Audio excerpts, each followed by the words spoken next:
5-2 your final at Ricoh Coliseum. The Hamilton Bulldogs over the Toronto Marlies. Laura Barney with Derek Wills.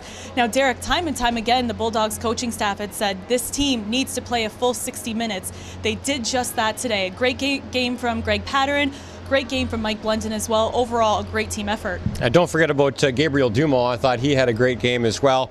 And yes, I said at the start of the game that the Hamilton Bulldogs weren't going to beat the Toronto Marlies based only on talent. They were going to have to outwork them, and I think they did outwork them from start to finish. And that's not to say the Toronto Marlies didn't work hard here at Ricoh Coliseum today. I think the Hamilton Bulldogs just worked harder. I think they were the more desperate of the two hockey teams, and now they're 5 points out of a playoff spot in the Western Conference. It's amazing what a couple of wins now this weekend and 3 in a row will do for you. I thought there late in the second period that the game could have gotten away a little bit more from the Toronto Marlies. They were playing as if it was a 7-2 game, not a 3-1 game, eventually 3-2 game. I'll tell you, that goal late in the second period by Justin Courtnall was really a backbreaker, I think, for the Toronto Marlies.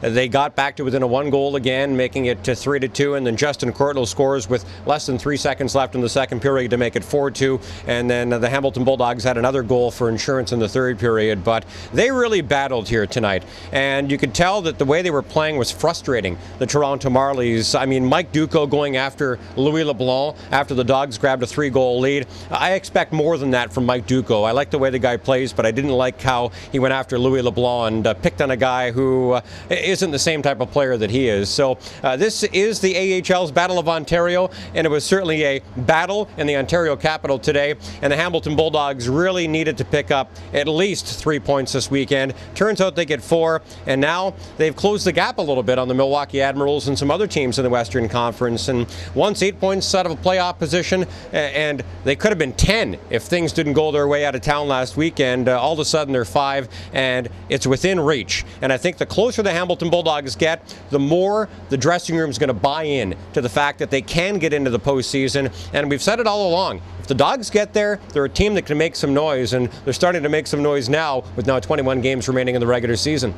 After seeing a game like this, we know what the Bulldogs are capable of.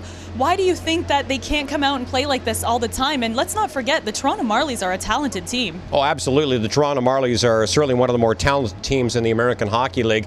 I've said it all season long. The Hamilton Bulldogs play up to their competition, but they also play down to their competition. And, you know, they've always played up to the Toronto Marlies. It's not hard for anybody to get up for these games, whether you're a coach or a player or a broadcaster. I mean, I get up for these battles of Ontario between Hamilton and Toronto. And the Bulldogs have played really well here at Ricoh Coliseum this season. As a matter of fact, they've won the last 4 games against the Marlies in this building, which isn't easy to do because the Toronto Marlies are one of the top home teams in the AHL. The Hamilton Bulldogs have been a better road team this season than they have been at home, and that continues to be the case in this building. They're now 4-1 here at Ricoh Coliseum this season, and when we look back at the end of the season and say, what was it that helped the Hamilton Bulldogs get to where they are? And hopefully that's the Calder Cup playoffs. It could be what they've accomplished in this building, winning 4 games in a row and 4 of 5 so far this season. All right, Derek, well, thank you very much for your thoughts as always, and now we're going to see what our coaches had to say. We played pretty solid, defensively.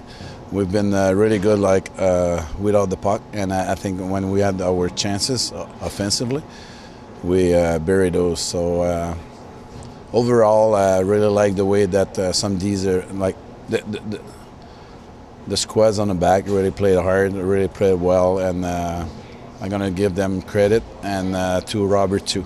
Give us, I'm not going to say easy, but on their rim, okay, he played the puck pretty well, the first period, so he gave us really confidence, and offensively we buried those pucks, so it was good. Again, to coach. We found a way, to block a lot of shots, and I think it's maturity. At one point, it's playing games, logging minutes, and then at one point I'm not going to say you figure it out, but it's pretty close to that. So.